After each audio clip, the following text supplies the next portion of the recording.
আসলে দেখলাম যে আজকে প্রায় শতাধিক এতিম মাদ্রাসার ছাত্রদের আপনি খাইয়েছেন, যে আমরা শুনলাম যে 31st নাইট উপলক্ষে বন্ধুবান্ধব নিয়ে আড্ডা বা মজা করেননি, এইরকম একটা উদ্যোগ নেওয়ার কারণটা কি? Thank you. আমি তমামুল ইসলাম, ফ্রিল্যান্সার। আর হচ্ছে 31st নাইটে তো সবাই তো বন্ধুবান্ধব সবাই অনেক মজা করছে, আতশবাতি ফুটাইছে, অনেক কিছুই করছে তারা। কিন্তু আমি প্রতি বছর একটু ব্যতিক্রম একটু অনুষ্ঠান করা ট্রাই করি আল্লাহ সন্তুষ্টির জন্য মূলত। আর এটা আমার প্রোগ্রাম প্রথমতম না, এটা আমার 4র্থতম প্রোগ্রাম।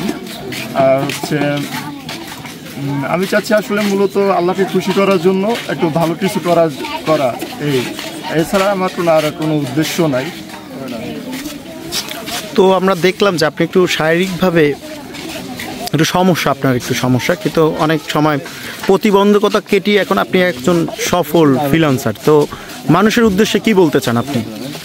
মানুষের উদ্দেশ্যে এতটুকুই বলতে চাই, সেটা হচ্ছে যে আল্লাহর উপর ভরসা রাখবেন, তারপর হচ্ছে চেষ্টা চালিয়ে যাবেন। কখনো মানে কেউ যতই বাধা আসুক যাই আসুক, কিন্তু চেষ্টার কোনো ত্রুটি রাখবেন না। চেষ্টা করলে অবশ্যই আপনি অনেক দূর পৌঁছতে পারবেন, আর বাকিটা হচ্ছে আল্লাহ ভরসা। এরকম কি আপনি ভবিষ্যতে কি চালিয়ে যেতে চান? আমার ইচ্ছা আছে আমি যতদিন বেঁচে থাকবো ততদিন এরকমভাবে চালাই যাব।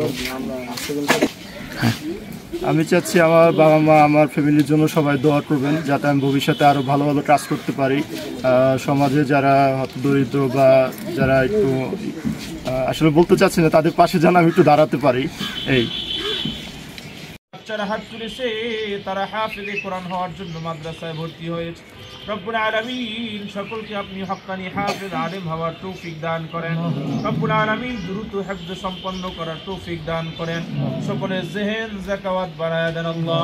রব্বুল আলামিন আজকের আয়োজনকে আপনি কবুল আর মঞ্জুর করে নেন, আয়োজকদেরকে আপনি কবুল আর মঞ্জুর করে নেন।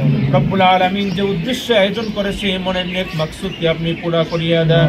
ওয়া সাল্লাল্লাহু তাআলা আলা খায়রি খালকিহি মুহাম্মাদিন ওয়া আলা আলিহি وصحبه أجمعين.